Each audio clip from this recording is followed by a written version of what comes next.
Hey guys, welcome back. It's another video here. I'm glad you're here with me. We're going to go over another project here from Next Work. I don't know if you guys were able to check it out, and if you have, then I hope you enjoyed it. There's a lot of things that you can learn from it. Today, though, we're going to focus with cloud security with AWS IAM, which is just a profile that we create under the root account. That's something that we learned from our last project together. I'm I'm smiling and laughing a little bit because beforehand I was having some technology issues. All right, so basically I bought this new mic. You connect it via USB, right?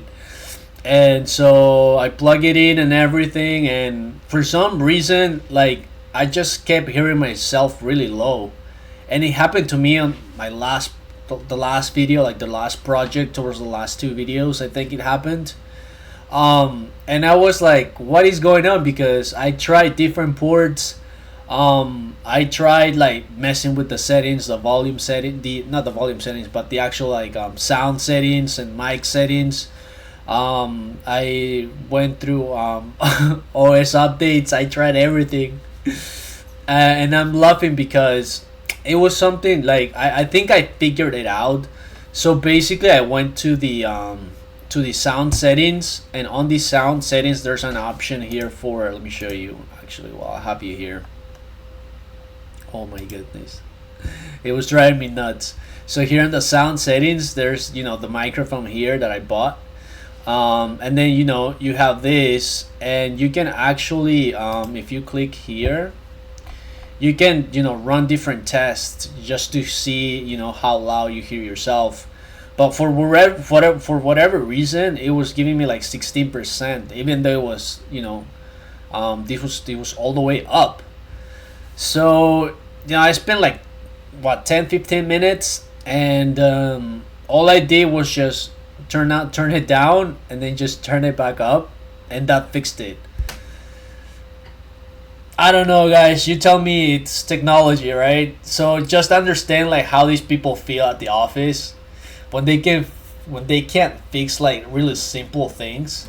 Like, this thing was driving me nuts, dude. Like, but then I figured it out. I was like, oh my god, this is so silly. But I just like felt like how frustrating it must be for these other users. So anyway, let's just get started here.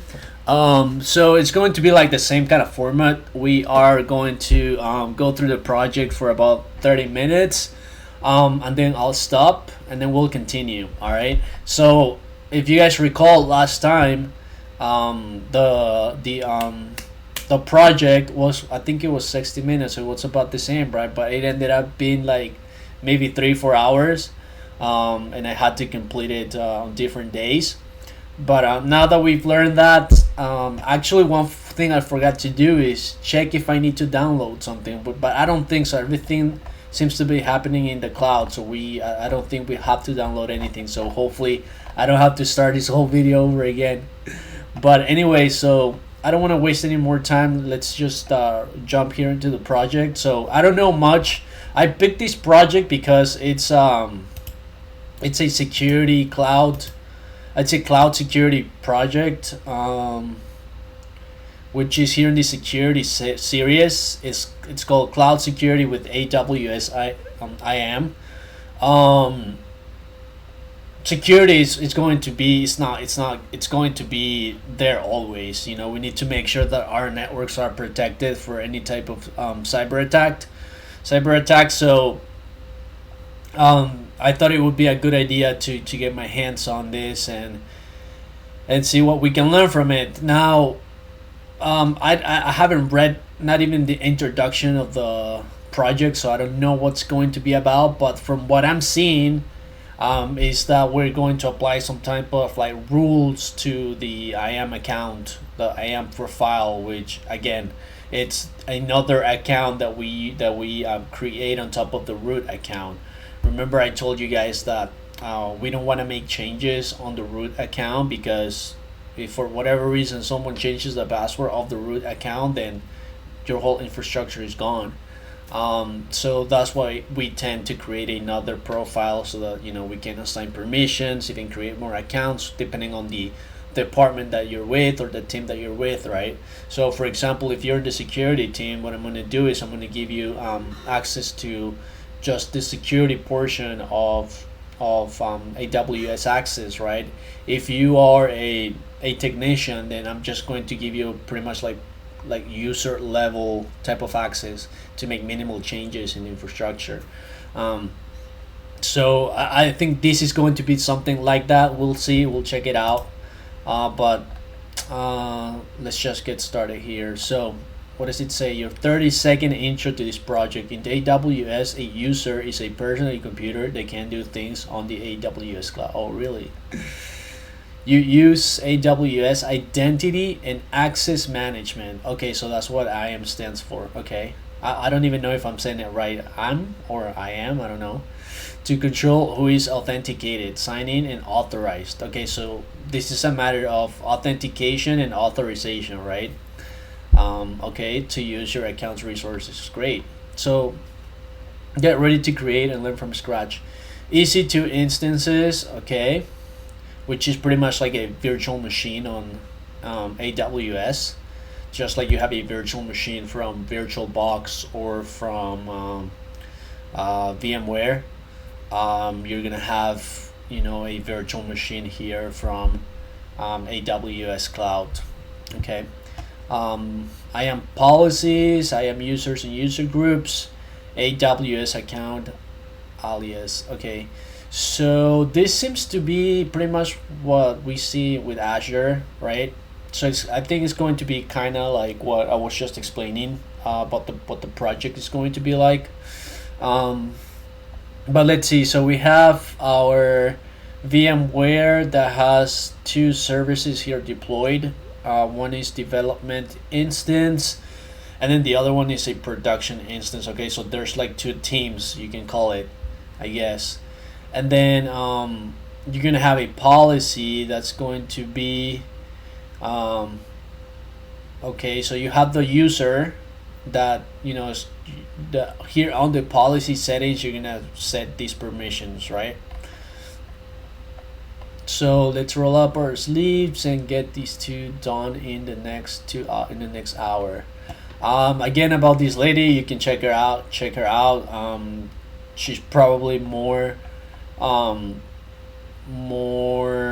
informed or more educated on this subject. But again, the point here is that not only I'm going to explain going through the steps of the project, but I'm also going to give you my some extra things that I know from working at the MSP and from my networking knowledge, experience, security, everything that I know. So it's going to be a lot of information that might be useful for you guys. Okay, so last time they just updated the site actually, because if you guys remember last time there was low touch, mid touch, I think, and then high touch, but now it's just giving us two options. Which one do we want to do? I don't know. I guess low touch. We can see if we can do this on our own. But if not, we'll just do the high touch if we get stuck, I guess. I like to challenge myself. So let's see how difficult this is. Okay, so welcome to your challenger guide for this project. We'll give you the basic steps and get you to work out the details.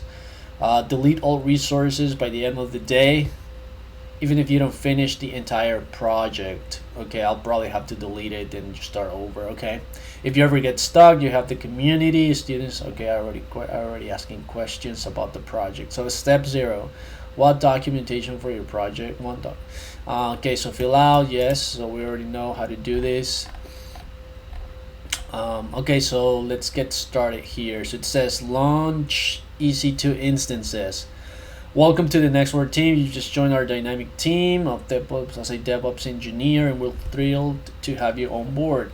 As we gear up for the upcoming holiday season, we need to boost our computing power to match increased traffic to the website.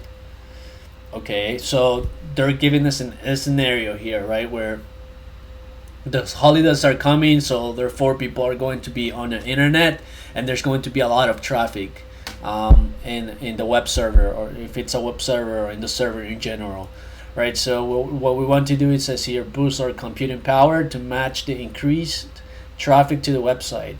Lots of new students want to learn with Nextwork over the break. Okay, onboard an intern working at Nextwork. They should have the right permission settings to contribute while keeping the company's resources secure, right?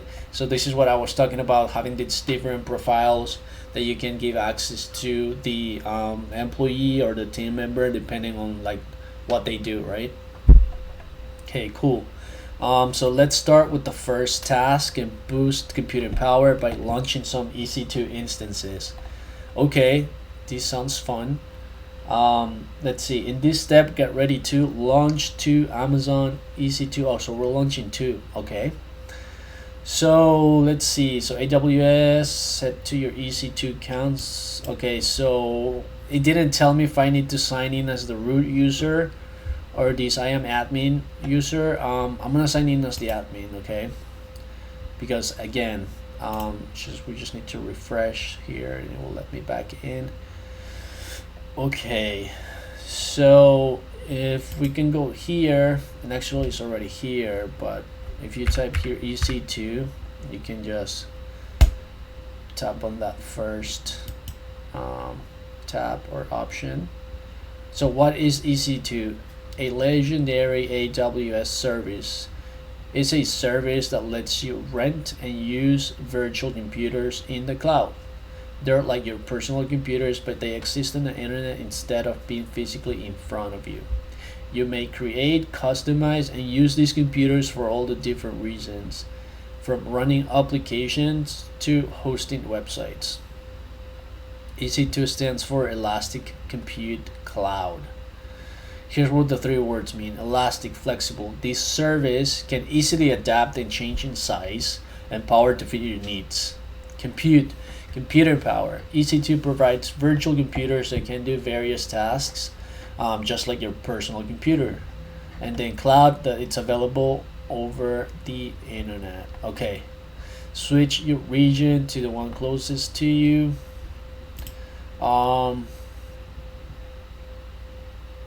Where would I do that?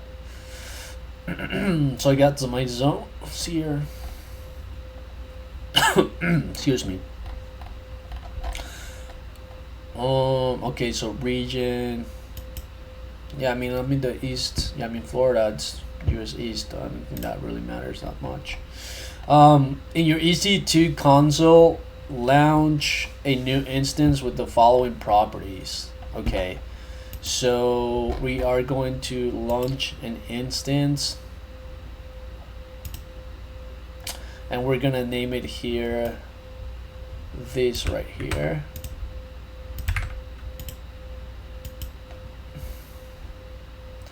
Okay, so we're gonna do Soria. Great.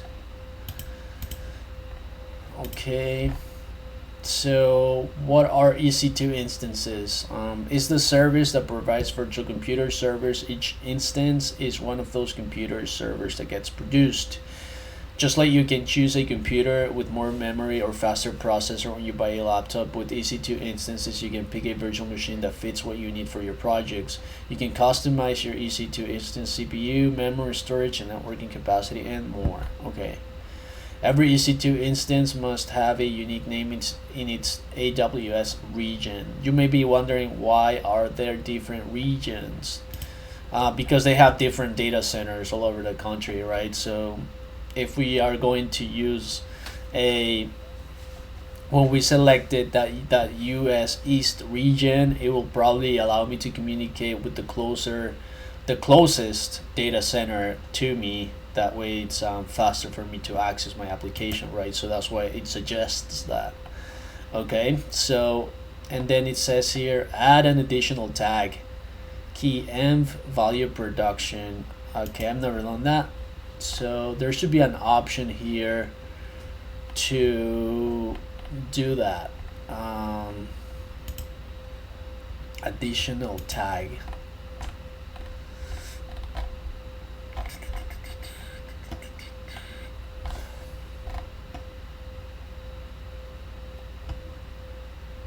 An additional tag. Okay, so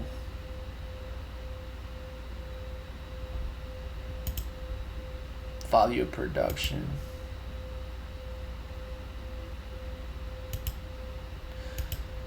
So we're gonna name it env value production. So keep environment and volume production. Okay.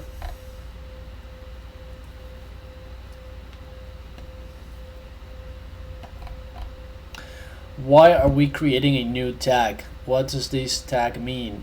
And how will it be useful later? Tags are like labels you can attach to AWS resources for organization. In this case, we're creating a tag called EMVM for environment, I would assume, with the value of production or development. To label these instances used in production versus development environments. Okay, this tagging helps us with identifying all resources with the same tag at once, cost allocation, and applying policies based on environment types. You'll see the last point about policies in action soon. Okay, use a free tier eligible option.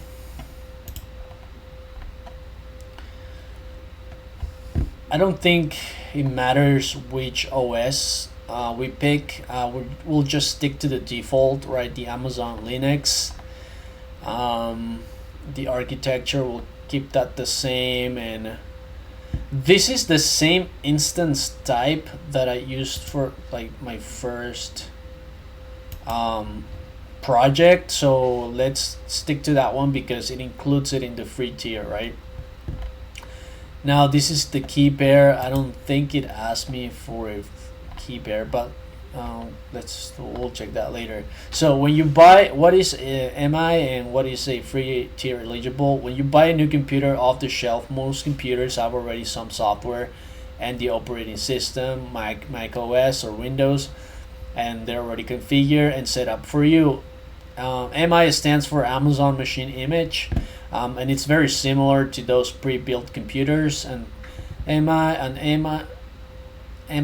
is a template or blueprint used to create EC2 instances and contains the operating system along with the applications needed to launch the instance. Okay, so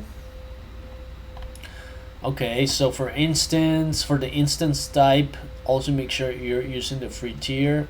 Okay, so did we do the instance? Yeah, we did. Okay, so what is an instance? If MIs give you a pre-built software and operating systems, instance types cover the hardware components. Okay, so CPU power, memory, storage space, and more. Great. So what does it say here? It's going to give us one CPU processor, a gig of memory. Okay. And the reason why it tells you to completely delete this instance once you're done is because if you don't, it's going to start charging you, right? Okay, so we'll do that. No worries. So for key pair login, select proceed without a key pair. Okay, I explained what the key pair was in my last project. If you didn't watch that, a key pair is basically what it says, a key that we're going to use to SSH or telnet, but in this case SSH into that specific instance.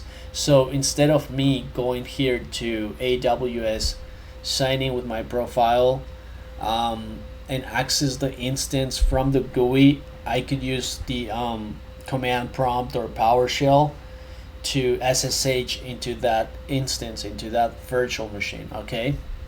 So in this case, we're not going to do that. So we'll keep that the same. Okay, so it'll explain it here. What does it say? Okay, so a key pair is primarily used for accessing your EC2 instance securely without going through the AWS management console. Instead of the management console, you're using SSH access with your key pairs. This is out of the scope of this project, but you'll learn more about SSH and key pairs in a networking or compute themed project. Proceeding without a key pair means you would have to SSH access to your instance, which is generally not recommended because it limits your ability to troubleshoot and manage your EC2 instance through a secure way outside of the console. It's always safer to and more flexible to have a pair key set up, so you would create a key pair for bigger projects that you work on over a longer period of time. Okay. Launch your instance. Hold up. What are the settings we've skipped just now? We skipped. Okay, so this is what we're going to skip, right? We're going to skip the network settings. That includes the subnet, the public IP, and the firewall rules, and then the storage as well. So what about in advanced details? I've never seen this. Domain. Oh, you could join the virtual machine to a domain. Interesting. So you got profiles here, instance auto shutdown behavior. Okay, so here you can set those little settings, right, for that specific virtual machine. Okay, wow, there's a lot of settings. I have no idea what this metadata accessible endpoint. Okay. All right, so it looks like we're going to skip all of that, but let's see why. So it says we skipped configuring network and storage settings for simplicity in this project. These settings are crucial for fine-tuning your EC2 instances performance, security, and connectivity. But for this project, we'll focus on the basic step of launching instances with minimal configuration. Network settings define how you access how your instances interact with the internet and other AWS resources. Determining factors like IP addresses and network routing. Storage settings involve choosing the type and size of storage volumes that your EC2 instance will use to store data. Okay. Repeat the same flow to create another. Okay, so let's create this one first. Proceed. Yeah. Maybe I forgot to select that. Okay. All right, guys, so we just created our first EC2 instance. That's exciting. Okay, so view all instances, and we should be able to see it here. Great. All right, so let's go ahead and create our second one. Excuse me. So I believe the first one was for the production environment, and now this is going to be for the what was the other one? The development team. Yes, the development team. All right, so let's go ahead and create our second instance. So repeat the same flow, but we're going to name it. Okay, here we go. So let's do that, and we'll do development. Sorry. We'll do. Oh, we have to add the tag for. Is it going to be the same? Environment development. Okay, so it'll be development. Okay, so that looks good. We'll create it with the Amazon Linux operating system. We'll keep the same architecture, same instance type. We're not gonna use this, and then we'll skip the rest of it. Okay, so no, and launch instance. Okay, so we should be able to see both instances at this point. Where is my two instances? Why am I only seeing one, guys?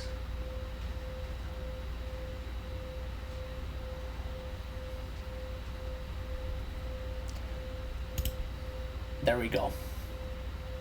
So it's because it's still initializing. Okay, so we're making progress. So it says take a screenshot of the name and tags panel in this setup page. I guess they want a picture of this, so let's grab here our screenshot. Hold that, grab that. Sorry, I just have my computer here that doesn't let me see what it says. All right, so we'll do save as and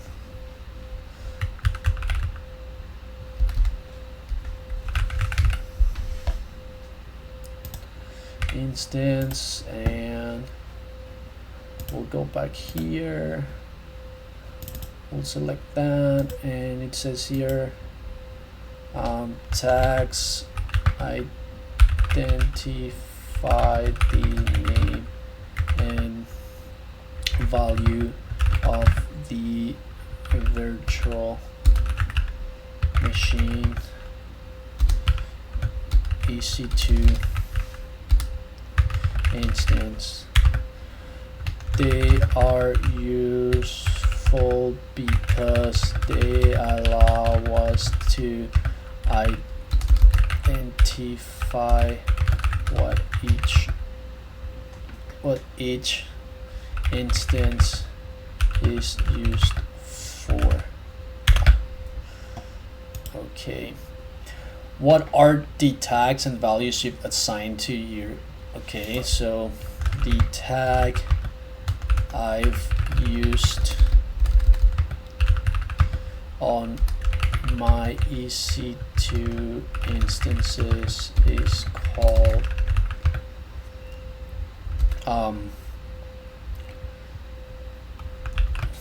so we got this is one of them.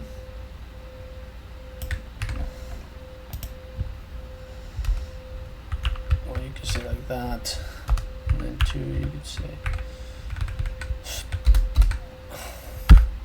development production. Okay, and then the value I've assigned for my instances are one. So what was for the first one? Just production, and then two, development. Right? Okay, so we're done. All right, guys. So we made some progress here. Before I continue, I'm going to stop it right here, and we'll continue on to step 2. There's not really much here. Okay, great. Yeah, so let me get right back with you guys.